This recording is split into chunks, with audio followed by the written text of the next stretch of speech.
Variety pets సిటీనే hot spot. పూర్తి వివరాలకు చదవండి రేపటి సాక్షి హైదరాబాద్ ఎడిషన్.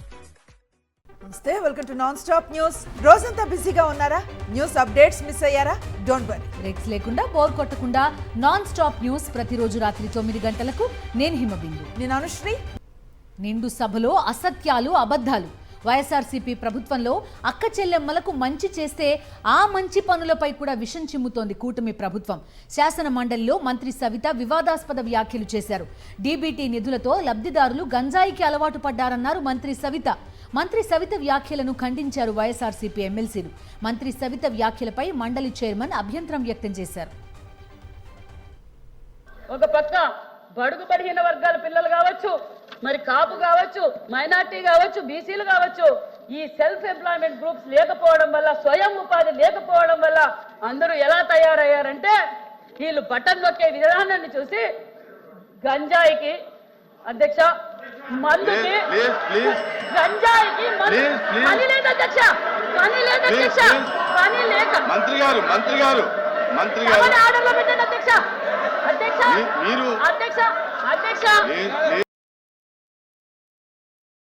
మాట్లాడేటప్పుడు ఈ రాష్ట్రంలో గత ప్రభుత్వంలో డిపిడి ద్వారా డబ్బులు జగన్మోహన్ రెడ్డి బటన్ నొక్కితే ఇచ్చినటువంటి డబ్బులు ప్రతి వాళ్ళు కూడా దుర్మార్గంగా వాటికి అలవాటు పడి ఈ రాష్ట్రంలో ఉన్నటువంటి మహిళా సోదరి వాళ్ళందరూ కూడా గంజాయికి అలవాటు పడ్డారని చెప్పేసి మాట్లాడేటువంటి విధానాన్ని తీవ్రంగా మేము ఖండిస్తున్నాం. ఈ రాష్ట్రంలో ఉన్నటువంటి మహిళా సోదరి మంత్రులందరూ కూడా ఆవిడ క్షమాపణ చెప్పాల్సినటువంటి అవసరం ఉంది. అయితే మంత్రి సవిత వ్యాఖ్యలను సమర్థించారు మరో మంత్రి డోలా బాల వీరాంజనేయ స్వామి. రాష్ట్రంలో పిల్లలు, మహిళలు గంజాయికి అలవాటు పడ్డ వాట వాస్తవమేనన్నారు. అంతేకాని జగన్ బటన్ నొక్కటం వల్లే అలా జరిగిందని మంత్రి అనలేదంటూ వెనకేసుకొచ్చారు బాల వీరాంజనేయ స్వామి.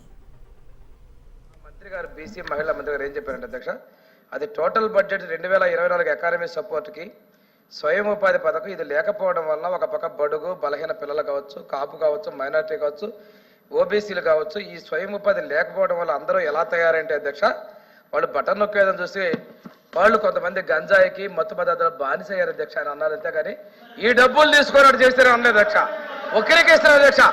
ఇది వాస్తవం అధ్యక్ష. చిన్నపిల్లలు, ఆడవాళ్ళు కూడా గంజాయి తాగుతున్న విషయం వాస్తవం. అది నేను సభలో మా హోంమంత్రి గారు ఎగ్జాంపుల్ చెప్పారు అధ్యక్ష. లబ్ధిదారుల విషయంలో మంత్రి సవిత చేసిన వ్యాఖ్యలను తప్పుబట్టారు మండలి ప్రతిపక్ష నేత బొత్స సత్యనారాయణ. మంత్రి మాటలను వెంటనే రికార్డుల నుంచి తొలగించాలని డిమాండ్ చేశారు. భవిష్యత్తులో ఇలాంటి వ్యాఖ్యలు చేయకుండా చర్యలు తీసుకోవాలని మండలి చైర్మన్ను కోరారు బొత్స. చెప్పకుండా ఎంతసేపు ఆ రెడ్డి గారు, ఈ రెడ్డి గారు, లేకపోతే వాళ్ళు వీళ్ళని కొని ఆ మాటలు దయచేసి సంబంధం కాదు అధ్యక్ష. అది ఏదైతే మోడర్న్ పద్ధతులు ఏవైతే వాడారో, గాంధాయిని కానీ లేకపోతే ఇంకో విషయం కానీ ఈ విషయాలు కానీ వాడారో అవి ఉన్నాయి కాబట్టి దాన్ని రికార్డులను తొలగించాలి. మంత్రులకి సమయం పాటించి ఇన్ ఫ్యూచర్ అలాంటి మాటలు మళ్ళీ రాకుండా మీరు డైరెక్షన్ ఇవ్వాలని నా రిక్వెస్ట్. శాసన మండలిలో మంత్రి సవిత వ్యాఖ్యల పట్ల ఆగ్రహాన్ని వ్యక్తం చేశారు వైఎస్ఆర్సీపీ ఎమ్మెల్సీలు. బాధ్యతగా ఉండాల్సిన మంత్రులే లబ్ధిదారులను కించపరిచేలా మాట్లాడటం సరికాదన్నారు. సమావేశాలు మొదలైనప్పటి నుంచి మంత్రులంతా కులాలు, మతాలు, మహిళలు, ప్రజల మనోభావాలు దెబ్బతినేలా మాట్లాడటం పట్ల మండిపడ్డారు. శాఖ మంత్రి గారు చాలా దారుణంగా మాట్లాడడం జరిగింది. దీన్ని మేము తీవ్రంగా ఖండిస్తూ ఉన్నాము. జగన్మోహన్ రెడ్డి గారు ఇచ్చిన డబ్బులు తీసుకోనంట మహిళలు గంజాయి మత్తుకు అలవాటు పడ్డారు అని చాలా దారుణమైన వ్యాఖ్యలు చేశారు. నిజంగా ఒక మహిళ అయ్యుండి ఇలాంటి వ్యాఖ్యలు చేయడం నిజంగా సిగ్గుచేటు. అధికార మత్తులో, అహంకారంతో, బాధ్యతారాహిత్యంతో ఆవిడ ఈ విధంగా మాట్లాడారని మేము భావిస్తూ ఉన్నాము. అసలు ఈ కూటమి ప్రభుత్వంలో ఎవరికి కూడా మహిళలంటే అభిమానం లేదు, గౌరవం లేదు. ఇలా చులకన చేసి ఇలా అవమానిస్తూ మాట్లాడుతూ ఉన్నారు అనే విషయం క్లియర్గా అర్థమవుతూ ఉంది. పబ్లిక్ అకౌంట్స్ కమిటీ ఎన్నికల విషయంలో ప్రభుత్వం అనుసరిస్తున్న తీరును నిరసిస్తూ వైఎస్ఆర్సీపీ సభ్యులు మండలి నుంచి వాకౌట్ చేశారు. పీఎస్సీ విషయంలో అధికార పక్ష సభ్యుల తీరుపై మండలి ప్రతిపక్ష నేత బొత్స సత్యనారాయణ మండిపడ్డారు. దీన్ని అధికార పక్ష సభ్యులు అడ్డుకున్నారు. శాసనసభకు సంబంధించిన విషయాలు ఇక్కడ మాట్లాడడం ఏంటని ప్రశ్నించారు. దీంతో ప్రభుత్వ తీరును నిరసిస్తూ వాకౌట్ చేస్తున్నట్టు ప్రకటించారు బొత్స. కొన్ని నిబంధనలు కొన్ని ఉన్నాయి అధ్యక్ష. ఆ నేపథ్యంలో ఇవాళ రోజున మన శాసనసభ శాసనమండలి శాసనసభ సంబంధించి పబ్లిక్ అకౌంట్స్ కమిటీ ఉండాలి. పబ్లిక్ అకౌంట్స్ కమిటీ సంబంధించి నిరసన తెలియజేస్తున్నాం. మా ప్రొడక్షన్ డిసైడ్ చెప్పడానికి నాకు అవకాశం ఉంది.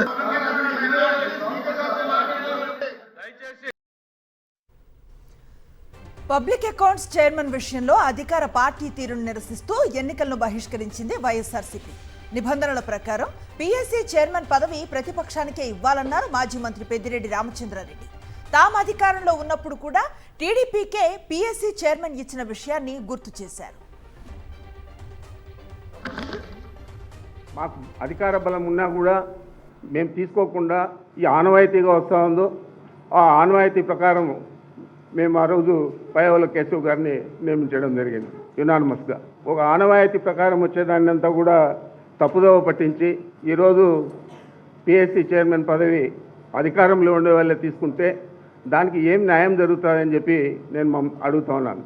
ఇలాంటి పరిస్థితుల్లో మేము ఈరోజు ఈ పిఎస్సి కమిటీకి ఎన్నికలు నిర్వహించడం దురదృష్టంగా భావించి దీన్ని బాయ్కాట్ చేస్తూ ఉన్నామని చెప్పి మీ ద్వారా తెలియజేస్తూ ఉన్నాను. సాంప్రదాయ ప్రకారం 1967 నుంచి కూడా నేటి వరకు భారతదేశంలో ఉన్న అన్ని రాష్ట్రాల్లో కూడా ప్రతిపక్షానికి ఈ పదవి ఇవ్వడం అనేది, కానీ ఈరోజు కొత్త విధానాన్ని తీసుకొచ్చారు. మేము వచ్చి 160 పైసలకి మేము ఉన్నాం కాబట్టి, మీరు 11 మంది సభ్యులే ఉన్నారు కాబట్టి ఒక సభ్యుడు గెలవాలంటే మీకు 18 మంది శాసనసభ్యులు ఉండాలని కొత్త జనాలను తీసుకొచ్చారు. అయినా సరే చూద్దామని చెప్పిన అందుకే నేను నామినేషన్ వేస్తాను. నేను ఇలాంటి సాంప్రదాయాలు రాబోయే తరానికి ఏం సమాధానం చెప్తుందో ఆలోచించమని కోరుతున్నాను. కూటమి ప్రభుత్వ అవినీతిని ప్రశ్నిస్తామనే వైఎస్ఆర్సీపీకి పీఎస్సీ చైర్మన్ పదవి ఇవ్వలేదని ధ్వజమెత్తారు ఎర్రగొండపాలెం ఎమ్మెల్యే తాటిపర్తి చంద్రశేఖర్.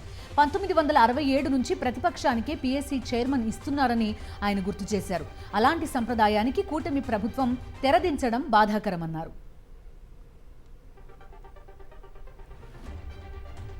చరిత్ర కలిగినటువంటి ఈ యొక్క పిఎస్సి వ్యవస్థని ఈ ప్రభుత్వం ప్రతిపక్షానికి ఇవ్వకుండా, ఈ ప్రజాస్వామ్యంలో పిఎస్సి యొక్క పాత్రని గుర్తించకుండా, ప్రతిపక్షం యొక్క పాత్రని అవహేళన చేస్తూ ఇవాళ వారు తీసుకున్నటువంటి ఈ నిర్ణయాలు ఏవైతే ఉన్నాయో ఇవి చాలా ఆక్షేపణీయమైనటువంటి నిర్ణయాలు వీరు తీసుకున్నారు. నిజంగా ఇది ఒక సామాన్యుడిని ఈ ప్రభుత్వం ఏ విధంగా మోసం చేస్తుందో, ఈ రాష్ట్రాన్ని ఈ ప్రభుత్వం ఏ విధంగా దోచుకుంటుందో, ఈ రాష్ట్రంలో ఉన్నటువంటి వనరుల్ని ఏ విధంగా ప్రభుత్వం ఖర్చు చేస్తుందో వీటిని నియంత్రించేటటువంటి వ్యవస్థని లేకుండా చేయడం అంటేనే వారి యొక్క దోపిడీకి రాజమార్గం వేసుకోవడం కాకపోతే ఇంకొకటి ఏముంటుంది? లోకాయుక్త సవరణ బిల్లుపై పీడీఎఫ్ ఎమ్మెల్సీ లక్ష్మణ్ రావు అభ్యంతరాన్ని వ్యక్తం చేశారు. ప్రజాస్వామ్యంలో ప్రతిపక్షం చాలా కీలకమైనదన్నారు. లోకాయుక్త నియామక కమిటీలో ప్రతిపక్ష నాయకుడు లేకుండా చేయటం సరికాదన్నారు. ప్రతిపక్ష నాయకుడు లేకపోయినా ప్రతిపక్ష సభ్యుడు ఉండాలని సూచించారు. మీరు కాదన్నా ప్రతిపక్ష పార్టీ ఉందని, ఖచ్చితంగా ప్రతిపక్ష సభ్యుడు ఉండేలా చర్యలు తీసుకోవాలన్నారు. లోకాయుక్త నియామకానికి సంబంధించిన బిల్లు అధ్యక్ష, ఈ నియామక కమిటీలో ఇప్పటిదాకా 5 ఉన్నారు అధ్యక్ష. ముఖ్యమంత్రి గారు చైర్మన్, శాసనసభ స్పీకర్ గారు ఉంటారు, శాసన మండలి చైర్మన్ గారు ఉంటారు, హోంమంత్రి గారు ఉంటారు, ప్రతిపక్ష నాయకుడు ఉంటారు. ఈ 5గురితో జరగాలి. ప్రతిపక్ష నాయకుడు లేనప్పటికీ ప్రతిపక్షం ఉంది కాబట్టి ప్రతిపక్షం నుంచి ఒక సభ్యుడు, అది ఎవరైనా కావచ్చు, ఆ పార్టీ ఇష్టం అది. సో ఆ సభ్యుడు ఉండే విధంగా కమిటీ ఉంటే బాగుండనేది నా అభిప్రాయం అధ్యక్ష. అంటే అంతా ప్రజాస్వామ్యతంగా జరుగుతుందని నేను చెప్పట్లా. సోలార్ విద్యుత్ కొనుగోలుకు కేంద్ర ప్రభుత్వ రంగ సంస్థ సెకీతోనే జగన్ సర్కార్ ఒప్పందం చేసుకుంది, కానీ అదానితో కాదు అని స్పష్టం చేశారు పేర్ని నాని. వైఎస్ జగన్ ప్రభుత్వం కంటే 1.5 ఏళ్ల ముందు సెకీతో చంద్రబాబు అధిక ధరలతో విద్యుత్ కొనుగోలు చేశారని గుర్తు చేశారు. వైఎస్ఆర్సీపీ ప్రభుత్వం చేసుకున్న ఒప్పందాలు తప్పైతే తక్షణమే వాటిని రద్దు చేయాలని డిమాండ్ చేశారు. Green energy power corporation limited ద్వారా మీరు ఒక టెండర్ పిలిచారు. మీకు సుమారుగా ఒక 9,000 మెగావాట్లో 10,000 మెగావాట్లో కావాలని చెప్పని మీకు వచ్చిన టెండర్లో ₹2.49 లోయెస్ట్, ₹2.58 57 వరకు వచ్చినాయి మీకు. మేము ఆ ₹2.49కే ట్రాన్స్మిషన్ ఛార్జెస్ కూడా వేవర్ ఉన్నాయి కాబట్టి అదే 2.49కి మేము ఇస్తాము అని చెప్పి ప్రతిపాదన పంపించింది కేంద్ర ప్రభుత్వ సంస్థ. అదాని పంపల, కేంద్ర ప్రభుత్వం సంస్థ పంపించింది. వైఎస్ఆర్సీపీని లేకుండా చేసేందుకు వైఎస్ జగన్ వ్యక్తిత్వాన్ని హననం చేసేందుకు చంద్రబాబు అండ్ కో రోజు విషం చిమ్ముతున్నారని ధ్వజమెత్తారు మాజీ మంత్రి పేర్ని నాని. తన అనుకూల మీడియాతో విషపురాతలు రాయిస్తూ చంద్రబాబు కుట్రలు చేస్తున్నారని మండిపడ్డారు.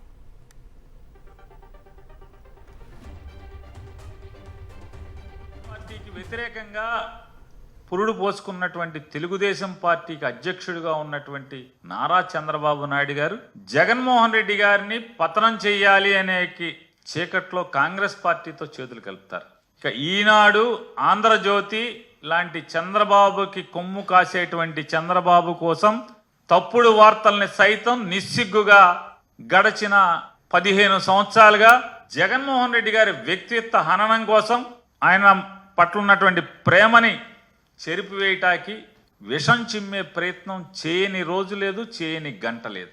వాళ్ళ విషపు రాతల్ని పటాపంచలు చేస్తూ ప్రజల పక్షాన జగన్మోహన్ రెడ్డిని మనం చూస్తుంటే రాజకీయాల్లో ఉన్న ప్రతి ఒక్కరికి కూడా ఆఖరికి చాలా మంది తెలుగుదేశం శాసనసభ్యులు కూడా ముచ్చటపడే పరిస్థితి. మంత్రి నారా లోకేష్ ఆధ్వర్యంలో టీడీపీ సోషల్ మీడియా కార్యకర్తలు రెచ్చిపోతున్నారని మండిపడ్డారు మాజీ మంత్రి కాకాణి గోవర్ధన్ రెడ్డి. వైఎస్ఆర్సీపీ అధినేత వైఎస్ జగన్ పార్టీ నేతలపై సోషల్ మీడియాలో దుష్ప్రచారం చేస్తున్నారని ఆరోపించారు. గతంలో వైఎస్ఆర్సీపీ అధికారంలో ఉన్నప్పుడు కూడా వైఎస్ జగన్ పై అనుచిత పోస్టులు పెట్టారని వెల్లడించారు. అసభ్యకర పోస్టులు పెట్టిన వారిపై చర్యలు తీసుకోవాలని వేదాయపాలెం పోలీసులకు ఫిర్యాదు చేసినట్టు చెప్పారు. గతంలో ఎవరైతే ఈ విధంగా ఐటీడీపీ నారా లోకేష్ గారి ఆధ్వర్యంలో జరిగినటువంటి సంస్థ, ఆయన ఆధ్వర్యంలో ఎంతోమంది మేము అధికారంలో ఉన్నప్పుడు స్వేచ్ఛగా స్వతంత్రంగా పోస్టింగ్లు పెట్టారు. ఈరోజు పోస్టింగ్లు పెట్టినటువంటి వాళ్ళని ఇబ్బంది పెడుతున్నారు. అదేవిధంగా ఫేక్ పోస్టింగ్లు పెట్టి గతంలో ఏదో పెట్టారని చెప్పి ఎవరి మీదైతే మీరు కక్ష సాధింపులకు పాల్పడాలనేటువంటి ఆలోచన చేస్తున్నారో వాళ్ళందరి మీద కేసులు నమోదు చేసి ఈరోజు సోషల్ మీడియాని వేదికగా వైఎస్ఆర్ కాంగ్రెస్ పార్టీకి సంబంధించినటువంటి వ్యక్తులు మీరు ఇబ్బందులు గురి చేస్తున్నారు, అరెస్ట్ చేస్తున్నారు. కాబట్టి వీటి మీద కూడా మీరు ఒకే విధమైనటువంటి చర్యలు చేపట్టండి అని చెప్పి నేను, నాతో పాటు జిల్లాకు సంబంధించినటువంటి ప్రధానమైనటువంటి నాయకులు, కార్యకర్తలు అందరం వెళ్ళి ఫిర్యాదు చేయడం జరిగింది. వైఎస్ఆర్సీపీ అధినేత వైఎస్ జగన్మోహన్ రెడ్డి కుటుంబ సభ్యులపై సోషల్ మీడియాలో అసభ్యకరంగా పోస్టింగ్స్ పెట్టిన టీడీపీ నేతలపై క్రిమినల్ కేసులు నమోదు చేసి వెంటనే అరెస్టు చేయాలని అనంతపురం జిల్లా వైఎస్ఆర్ కాంగ్రెస్ పార్టీ అధ్యక్షుడు మాజీ ఎమ్మెల్యే అనంత వెంకట్రామరెడ్డి, మాజీ ఎంపీ తలారి రంగయ్య డిమాండ్ చేశారు. అనంతపురం 2 టౌన్ పోలీస్ స్టేషన్లో వైఎస్ఆర్సీపీ నేతలు ఫిర్యాదు చేశారు. మంత్రులు నారా లోకేష్, అనిత, అచ్చెన్నాయుడు డైరెక్షన్లో ఈ పోస్టింగ్లు వస్తున్నాయని వారు తెలిపారు.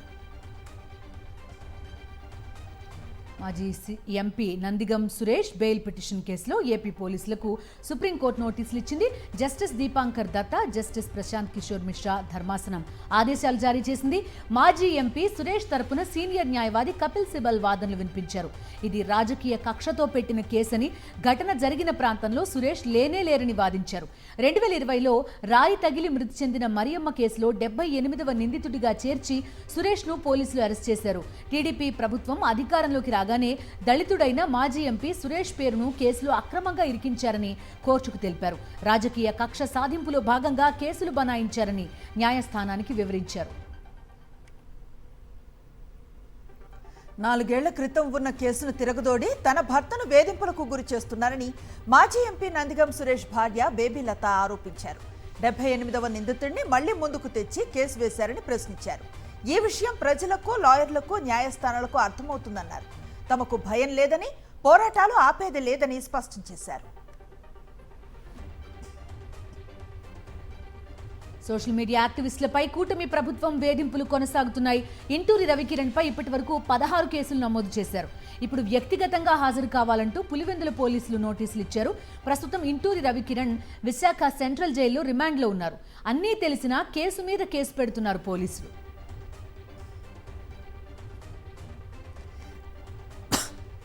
తన భర్తపై వేధింపులు ఆపకపోతే తాను పిల్లలతో సహా చంద్రబాబు ఇంటి వద్ద ఆత్మహత్య చేసుకుంటానన్నారు సోషల్ మీడియా కార్యకర్త ఇంటూరి రవి భార్య సుజన. తన భర్తపై అక్రమ కేసులు పెట్టి వేధిస్తున్నారని, పీటీ వారెంట్ల పేరుతో రాష్ట్రమంతా తిప్పుతున్నారని, తమకు కనీసం కలిసే అవకాశం కూడా ఇవ్వడం లేదని ఆమె ఆవేదన వ్యక్తం చేశారు.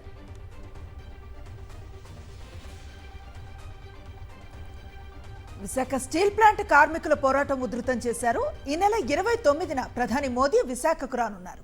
ఈ క్రమంలో స్టీల్ ప్లాంట్ పరిరక్షణ కోసం ఉక్కు పరిరక్షణ పోరాట కమిటీ వేగంగా అడుగులు వేస్తోంది. రేపు పౌర గ్రంథాలయంలో రాజకీయ పార్టీల నేతలతో రౌండ్ టేబుల్ సమావేశం నిర్వహించనున్నారు.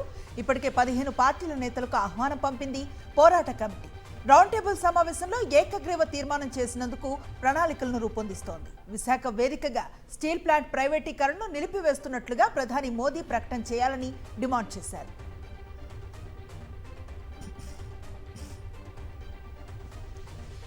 డాక్టర్ బిఆర్ అంబేద్కర్ కోనసీమ జిల్లాలో ఓ పోలీస్ అధికారి వివాదాస్పద వ్యాఖ్యలు చేయడం చర్చనీయాంశంగా మారింది.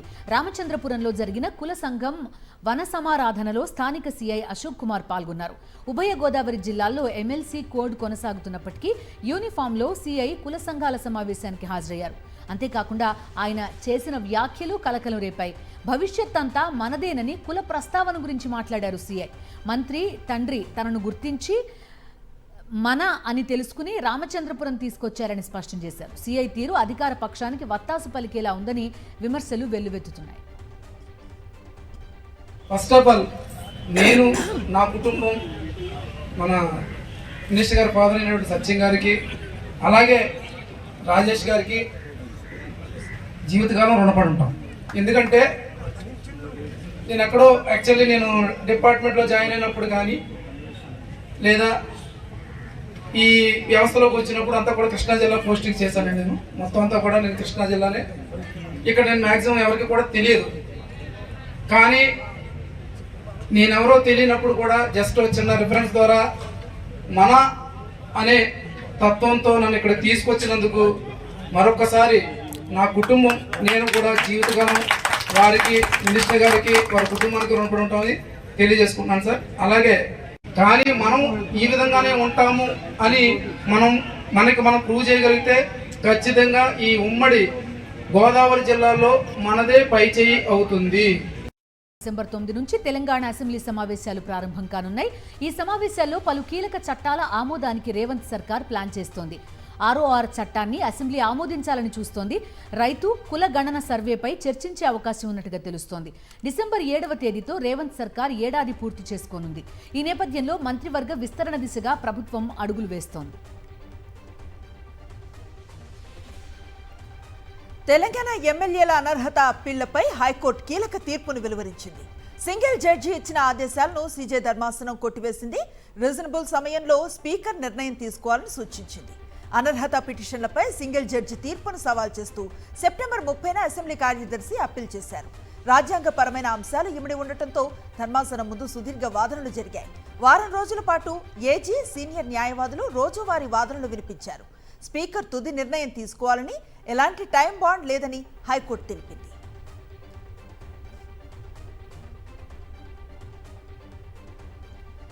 కామన్వెల్త్ మెడ్ ఆర్ట్ కాన్ఫరెన్స్ 2024 కార్యక్రమానికి హాజరయ్యారు CM Revanth Reddy. Future city, AI city వంటి కొత్త కార్యక్రమాలతో టెక్నాలజీలో హైదరాబాద్ గ్లోబల్ లీడర్గా ఎదుగుతోందని వెల్లడించారు. Software, pharma, life sciences, health care పరిశ్రమలకు పవర్ హబ్గా హైదరాబాద్ ప్రపంచవ్యాప్తంగా గుర్తింపు పొందిందని తెలిపారు. లండన్, సింగపూర్ తర్వాత ఆర్బిట్రేషన్ మ్యాప్లో హైదరాబాద్ నగరం ఉండడం గర్వకారణమన్నారు. Hyderabad is globally recognized as a power hub in software, pharma, life sciences, healthcare and biotechnology industries. With new initiatives like Future City, AI City, Hyderabad will reposition itself as a global leader in future technologies. To facilitate this, we need world-class ecosystem and effective dispute resolution mechanism. ముఖ్యమంత్రి రేవంత్ నుంచి తెలంగాణ ప్రజలను కాపాడాలని యాదాద్రి దేవుడికి దండం పెట్టానన్నారు మాజీ మంత్రి హరీష్ రావు.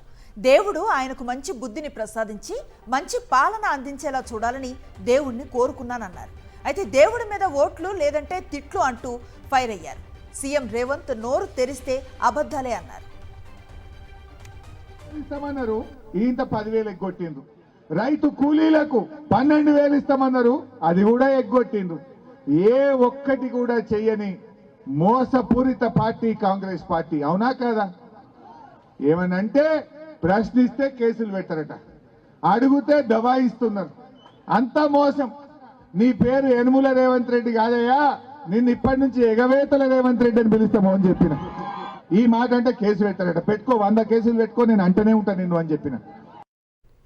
వైఎస్ఆర్ జిల్లా చింతకొమ్మదిన్నె మండలంలో మరో దారుణం జరిగింది. బాలికపై టీడీపీ ఎమ్మెల్యే అనుచరుల పిల్లలు అత్యాచారానికి ఒడిగట్టారు. బాలిక మరో బాలుడితో మాట్లాడుతుండగా వీడియో తీసి దాన్ని చూపించి ఆమెను బ్లాక్మెయిల్ చేసి అత్యాచారానికి ఒడిగట్టారు. ఆ వీడియో పెద్దవాళ్లకు చూపిస్తామని బెదిరించి బాలికను లొంగదీసుకుని 3 బాలురు అత్యాచారం చేశారు. ఓ నెల రోజుల క్రితం ఈ సంఘటన జరిగితే టీడీపీ నేతలు దాన్ని బయటకు పొక్కనివ్వకుండా జాగ్రత్త పడ్డారు. టీడీపీ ఎమ్మెల్యే అనుచరుల పిల్లలే ఈ అత్యాచారం చేయడంతో రాజీ చేసేందుకు పచ్చ నేతలు విశ్వ ప్రయత్నాలు చేసి నెల రోజులు బాధితురాలి తల్లిదండ్రులు బయటకు రాకుండా జాగ్రత్త పడ్డారు. దీనికి తోడు ఎమ్మెల్యే అనుచరుల పిల్లలు కావడంతో బాధితులు భయంతో పోలీస్ స్టేషన్ వరకు కూడా రాలేకపోయారు. అయితే బాధితురాలి తండ్రి ధైర్యం చేసి కడప పోలీస్ స్టేషన్కు వచ్చి ఫిర్యాదు చేశారు. దీంతో కేసును సీకే దిన్నె పోలీస్ స్టేషన్కు బదిలీ చేసి నిందితులను అదుపులోకి తీసుకున్నారు.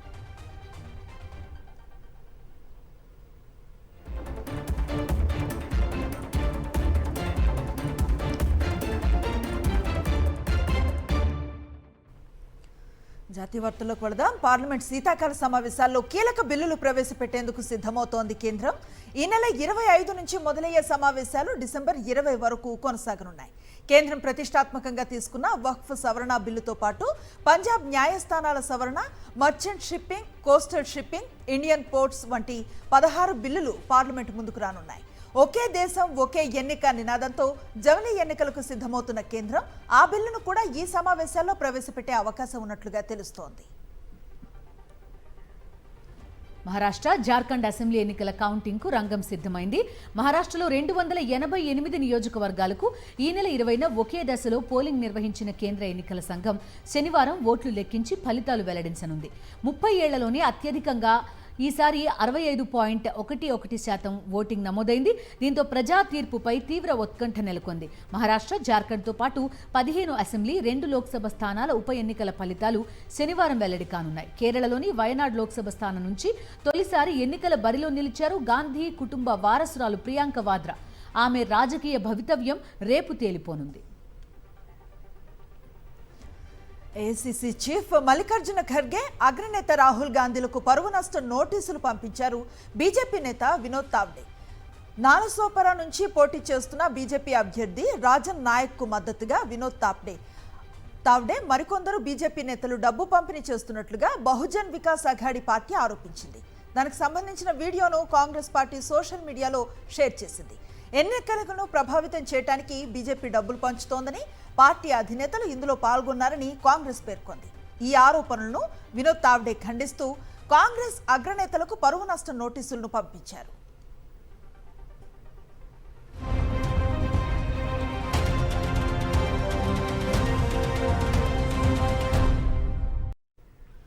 అంతర్జాతీయ వార్తలు చూద్దాం. కెనడా వెనక్కి తగ్గింది. భారత్ వెళ్లే ప్రయాణికులకు విమానాశ్రయాల్లో అదనపు తనిఖీలు చేపట్టడాన్ని విరమించుకుంది. ఇటీవల కెనడా నుంచి భారత్ వెళ్లే వారికి అదనపు తనిఖీలు నిర్వహిస్తామని ఆ దేశానికి చెందిన ఒక మంత్రి ప్రకటించారు. అందుకోసం భారత్కు వెళ్లే ప్రయాణికులు కొన్ని గంటల ముందే ఎయిర్పోర్ట్కి చేరుకోవాలని సూచించారు. తాజాగా ఈ నిర్ణయాన్ని వెనక్కి తీసుకుంటున్నట్టుగా కెనడా మంత్రి అనితా ఆనంద్ వెల్లడించారు.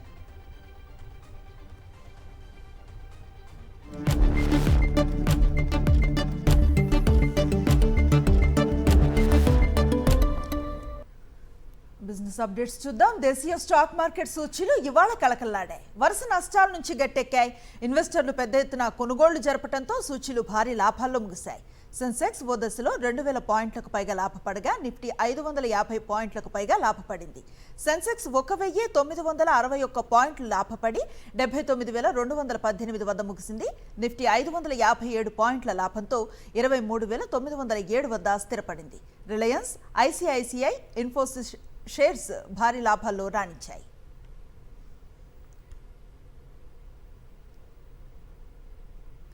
బంగారం ధరలు మళ్లీ పుంజుకుంటున్నాయి. తగ్గినట్టే తగ్గి ఆకాశాన్ని తాకుతున్నాయి. హైదరాబాద్ మార్కెట్లో ఇవాళ బంగారం ధర మళ్లీ పెరిగింది. 24 క్యారెట్ల తులం బంగారం 870 రూపాయలు పెరిగి 78,820కి చేరింది. 22 క్యారెట్ల 10 గ్రాముల బంగారం ధర 800 రూపాయలు పెరిగి 72,250కి చేరింది. కేజీ వెండి ధర 1,10,000 రూపాయలుగా ఉంది. అంతర్జాతీయ మార్కెట్లో గోల్డ్ రేట్స్ పెరగడం వల్ల దేశీయ మార్కెట్లోనూ పెరుగుతున్నాయని నిపుణులు తెలిపారు. రానున్న రోజుల్లో మరింత పెరిగే అవకాశం ఉందన్నారు.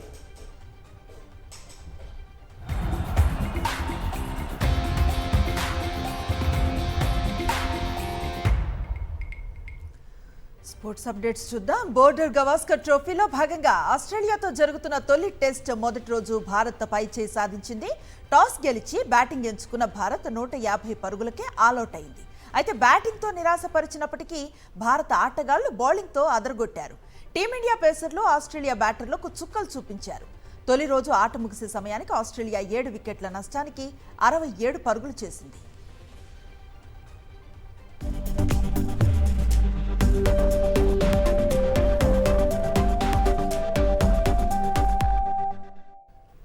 సినిమా వార్తలు స్క్రీన్ 90లో చూద్దాం. కన్నప్ప నుండి మోహన్ బాబు పాత్రకు సంబంధించిన లుక్ రిలీజ్ అయింది.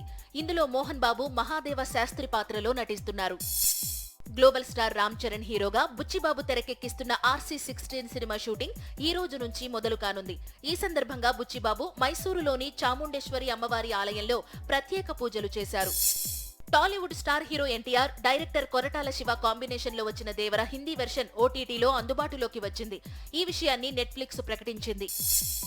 అక్కినేని నాగ చైతన్య, శోభిత ధూళిపాళ్ల వివాహం సింపుల్ గా జరుగుతుందని నాగార్జున తెలిపారు. వీరి వివాహం డిసెంబర్ 4న హైదరాబాద్ లోని అన్నపూర్ణ స్టూడియోస్ లో జరగనుంది. కుటుంబ సభ్యులు, బంధువులు, ఇండస్ట్రీలోని సన్నిహితులను మాత్రమే ఆహ్వానించామన్నారు. ప్రభాస్, సందీప్ రెడ్డి వంగ కాంబోలో తెరకెక్కనున్న స్పిరిట్ మూవీలో రణబీర్ కపూర్, విజయ్ దేవరకొండ నటించనున్నట్లు ఇండస్ట్రీలో టాక్ నడుస్తోంది. ఇవి non stop 9 PM news details.